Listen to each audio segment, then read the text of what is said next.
Halo guys, balik lagi dengan TBB Santuy. Pada kesempatan kali ini kita akan ngebahas materi mengenai gerak ya. Lebih tepatnya gerak di dalam satu dimensi. Dan kita akan ngebahas definisi-definisi yang sering muncul dan pasti akan muncul. Dan ini sangat dasar, ada posisi perpindahan jarak dan kecepatan. Dan mungkin bisa ada teman-teman ya. Nah, jadi pertama-tama kita mau belajar yang dari gampang dulu, yang satu dimensi. Artinya satu dimensi berarti kita hanya mempelajari gerak itu di satu sumbu tertentu saja. Misalnya kita pilih sebagai sumbu X gitu ya. Jadi kita mau melihat benda bergerak kalau nggak ke kanan ke kiri gitu. Nggak ada kata satu ke bawah. Jadi hanya di satu dimensi saja. Dan karena satu dimensi ini, karena cuma dua kemungkinan ya, ke kanan atau ke kiri, maka kita tidak perlu pakai vektor. Ya, jadi kita nggak perlu pakai notasi vektor untuk sementara ini. Nah, di fisika, cabang ilmu yang berkaitan dengan materi itu namanya kinematika. Jadi kinematika itu adalah kita pelajari gerak tanpa tahu penyebab geraknya. Kita cuma peduli sama parameter-parameter di geraknya, yaitu ada posisi, ada kecepatan, ada percepatan, gitu-gitu. Nah, jadi kita pokoknya ada benda bergerak aja, analisis. Kita nggak peduli penyebab ini, kenapa benda bisa gerak, nah, kita nggak peduli. Itu nanti lain cerita ya. Jadi saya kira definisi seperti ini mungkin ya. Jadi analisis gerak benda tanpa kita perlu tahu kok bisa bendanya bergerak dari mana gitu. Oke, sekarang kita masuk ke variabel-variabel yang ada di gerak.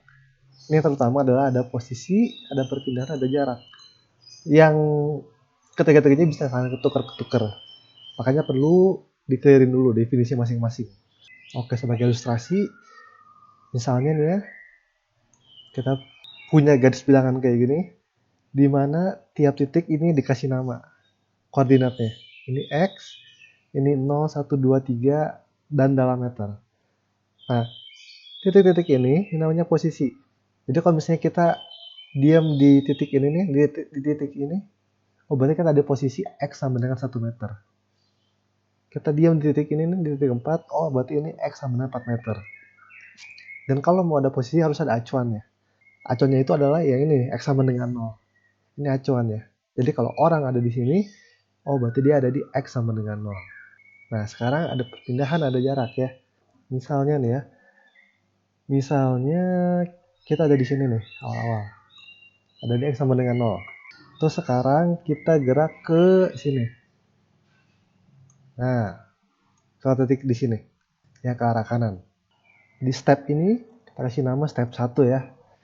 Step 1 kita pindah dari sini ke sini. Oke, yang namanya perpindahan, itu bisa disebut delta X. Simpelnya, itu adalah posisi akhir dikurang posisi awal. Jadi X akhir dikurang X awal. Nah, di sini awalnya kita di 0, pindah ke 5.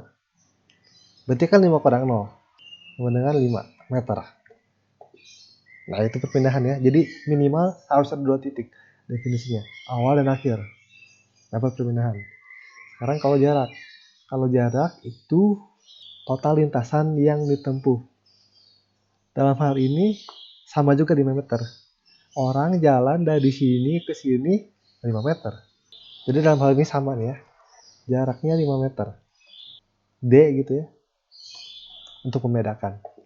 Nah, di kasus ini sama kan ya mereka. Nah, sekarang berikutnya nih ya. Ini jadi beda nih. Dari sini kita pindah. Balik arah ke sini misalnya. Ini step 2 nih. Step 2. Sekarang lihat perpindahannya. Oke, tadi acuan kita yang 0 ya. Jadi sekarang kita lihat di sini, awalnya kita di 0, sekarang posisi kita di 3. Jadi delta X kita sekarang 3 kurang 0 adalah sama dengan 3 meter. Jadi informasi yang ini nih, ini nggak dipakai lagi.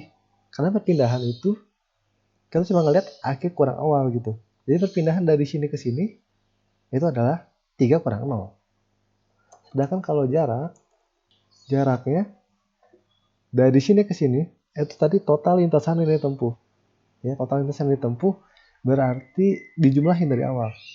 Dari sini ke sini 5, sini ke sini 3. 5 plus 3, 8 meter. Ya, jadi kalau mau dicari definisi perpindahan itu adalah perbedaan posisi akhir dan awal. Ya, kalau jarak itu panjang total lintasan yang ditempuh. Oke ya, jadi kelihatan di sini perpindahan itu cuma bergantung posisi awal dan akhir. Jadi kalau partikel ini, benda ini gerak langsung dari 0 ke 3 atau lewat sini dulu nih, 0 ke 5, 5 ke 3, perpindahannya selalu sama. Karena awalnya selalu di 0, akhirnya selalu di 3. Sedangkan kalau jarak itu bergantung banget sama lintasan yang ditempuh.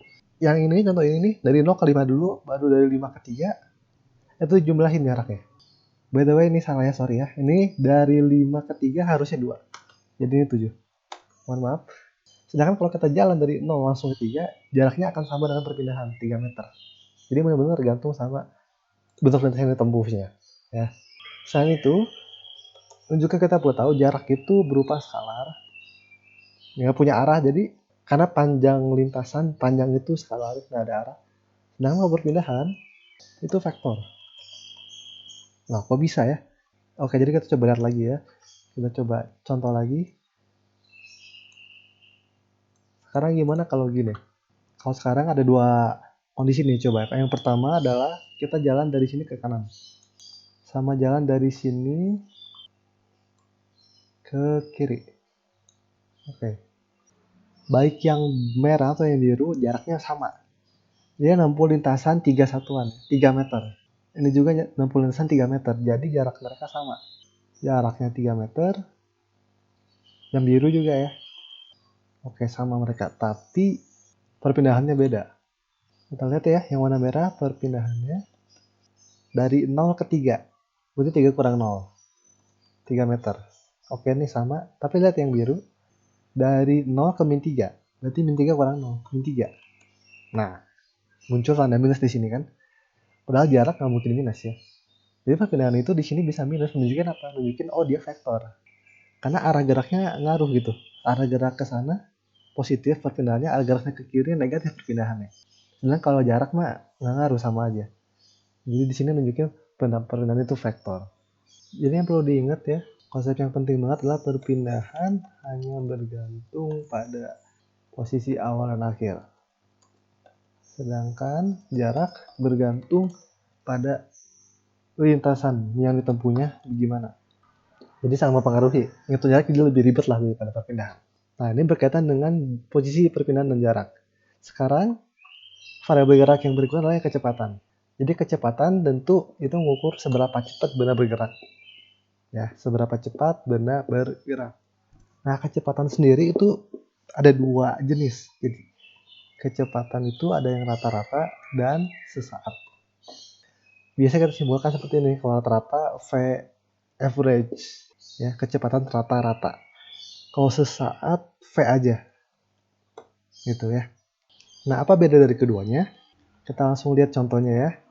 Jadi misalnya nih ya, kita ada anak kosan gitu misalnya, atau anak rumahannya di Bandung gitu, kita mau pergi kampus ke ITB. Naik motor gitu ya ceritanya. Misalnya nih ya, misalnya jarak dari rumah kita atau kosan kita ke ITB itu misalnya 10 km. Terus kita ngitung nih misalnya nih ya, dari mulai start naik motor sampai kita masuk ke ITB, ke parkirannya, itu butuh waktu misalnya aja 30 menit itu. Yang berarti setengah jam kan ya. Nah, yang namanya rata-rata, kecepatan rata-rata itu kita perpindahannya berapa dibagi sama waktu tempuhnya. Jadi di sini kalau di mau rata-ratain, itu berarti 10 km dibagi 30 menit. 10 km dibagi 0,5 jam, berarti apa? 20 km per jam. Ini kecepatan rata-ratanya. Dan kita nggak peduli di dalam perjalanan terjadi apa, kita nggak peduli. Yang penting awalnya di mana, akhirnya di mana, bagi sama waktunya. Itu kecepatan rata-rata. Jadi dianggap selama perjalanan si orang ini kecepatannya selalu 20 km per jam. Gitu ya. Itu V average. Nah, kalau kecepatan saat itu beda. Saat itu berarti pada suatu waktu. Pada suatu waktu kecepatannya berapa? Nah, kalau kecepatan saat itu beda-beda. Jadi V itu beda di tiap waktu. Pasti beda-beda. Contohnya gini, paling gampang aja. Pertama kali kita starter motor, kecepatan kita 0. Nah, kecepatan saat kita 0. Terus jalan nih. Misalnya di sini kosong, nggak macet. Kecepatan kita bisa jadi kita ngebut 50 km per jam gitu misalnya. Terus di sini nih misalnya, ya tadi dari tadi startnya ini kecepatan kita 0. Di sini misalnya kosong nih, ngebut nih kita. Di sini misalnya nih macet nih, macet, ramai lancar, jadi rada lambat, 5 km per jam. Di sini misalnya lampu merah nih, di sini lampu merah, pasti berhenti dong, kecepatannya 0 gitu. Nah, di sini juga nih ketika nyampe parkiran berkurang kan kecepatannya. Kayak gitu. Jadi itu bedanya. Kalau average itu ditotalin dari awal sampai akhir, kita nggak peduli sama prosesnya. Nah, kalau sesaat itu benar-benar detail. Di tes sekian tuh berapa ya kecepatannya? Di tes sekian berapa ya kecepatannya? Jadi beda-beda di tiap waktu. Ya, dari perumusan, average itu sama dengan delta X per delta T. Jadi perpindahannya dibagi sama dengan waktu tempuhnya. Jadi hanya bergantung pada awal dan akhir berarti kan. Karena delta X tadi perpindahan hanya bergantung sama awal dan akhir. Mungkin ini koreksi kalian jangan jarak mungkin ya perpindahan. Biar nggak bingung. Jadi di peta perpindahan dari rumah kita ke ITB 10 km. Jadi kalau average harus dispesifikasiin minimal di 2 titik ya gitu ya. Di 2 titik atau waktu gitu ya. Jadi cari kecepatan rata-rata antara di mana dengan di mana. Kapan dan kapan ya kayak gitu. Harus 2 titik waktunya. Karena kalau kecepatan saat itu pakai turunan. Saya sama dengan dx dt. Ya, jadi pakai turunan pertamanya. Turunan pertama dari posisi terhadap waktu. Di sini delta, di sini turunan. Itu bedanya. Dan kalau ini pada suatu t tertentu berarti. Ya, pada suatu tertentu. Misalnya di detik kedua, detik ketiga kayak gitu. Kalau ini harus minimal 2 titik antara detik ketiga dan detik ke-10 misalnya. Itu bedanya average dan sesaat. Nah, selanjutnya kecepatan juga punya teman. Namanya kelajuan. Nah, oke. Jadi ada kecepatan, ada kelajuan. Ini mirip sama perpindahan jarak. Kecepatan itu vektor, kelajuan itu skalar. Jadi kecepatan gantung banget sama arah. Gerak ke kanan dengan kecepatan 2 meter per second, gerak ke kiri 2 meter per second juga itu beda. Karena arahnya beda. Jadi kecepatan bisa jadi nanti ada nilai negatif. Gitu. Sedangkan kalau kelajuan, itu dia cuma mengukur seberapa cepat aja. Arahnya nggak peduli. Kayak speedometer kita di motor, itu hanya ngitung laju. Jadi kita mau mundur atau kita mau maju, itu sama nanti nunjukin angkanya gitu ya. Nah, kecepatan itu adalah perpindahan dibagi waktu. Makanya jadi vektor, pindahan vektor. Kalau ini jarak dibagi waktu. Nanti sama juga kelajuan, ada yang rata-rata, ada yang sesaat gitu. Ini contohnya yang paling enak ya.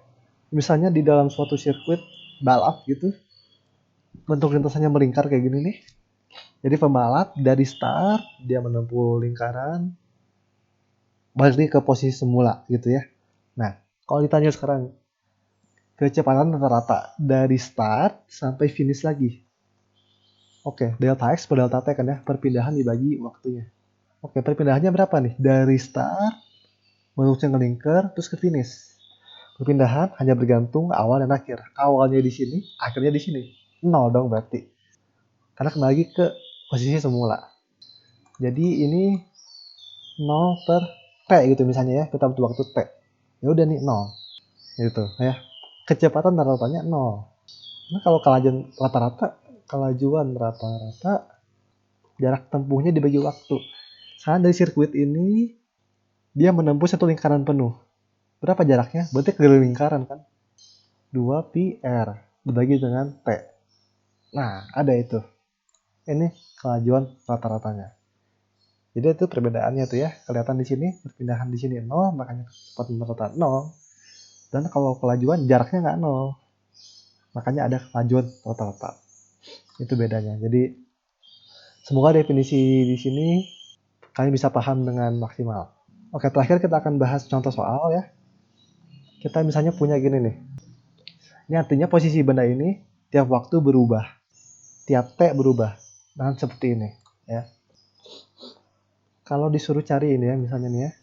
Cari kecepatan rata-rata antara T sama dengan 1 second dan T sama dengan 2 second. Nah, ini bener nih ya, soalnya bener. Jadi rata-rata antara dua nilai gitu, antara 1 dan 2. Oke, dari rumusnya, kecepatan rata kita perlu apa? Delta X ya, delta X per delta T. Jadi kita perlu ketika T-nya sama dengan 1, itu berapa? X-nya berapa tuh? Di mana posisinya? Gampang ya, tinggal masukin aja kan. Masukin T-nya 1, dapat nanti 3 kurang 2 sama dengan 1 meter. Kemudian ketika T-nya 2 second, hitung lagi. X-nya berapa? Ini kalau dihitungnya nih 3 dikali 2 kuadrat, 3 kali 4, 12. Berarti dikurang 2 kali 2, 4. 8 ya, 8 meter. Biar enak, ini berarti X ketika T-nya 1. Ini X ketika T-nya 2 berarti ya. Jadi ini posisi awalnya di sini. Di T sama dengan 1. Posisi akhirnya di sini. 8 meter. Di T sama dengan 2. Jadi ketika dicari V average, itu berarti tinggal delta X per delta T kan ya. Oke, delta X-nya berarti awalnya, akhirnya 8, awalnya 1. Delta T-nya adalah dari 1 sampai 2. Berarti 1 second kan, interval waktunya. Dapatlah kita nilai 7 meter per second. Seperti itu. Ya. Terus kalau mau cari kecepatan sesaat ya, cari kecepatan sesaat di kedua T. Jadi di 1 second dan 2 second gitu ya, misalnya. Oke, kalau kecepatan saat rumusnya turunan kan ya, dx dt. Ya udah, dx dt. Ini turunan aja nih, turunin. 3t kuadrat min 2t diturunin. Itu jadinya 6t min 2. Oke, jadi rumus V-nya ini. Ini V sebagai fungsi waktu, 6t min 2. Kalau T-nya 1, kita lihat V-nya berapa? V1 itu 4 ya. Sedangkan kalau T-nya 2, itu V-nya 10. Oke, jadi kira-kira begitu definisi geraknya. Ada jarak perpindahan, kecepatan, kelajuan juga ada gitu ya. Semoga kalian bisa paham materi ini. Sampai jumpa di video berikutnya. Terima kasih.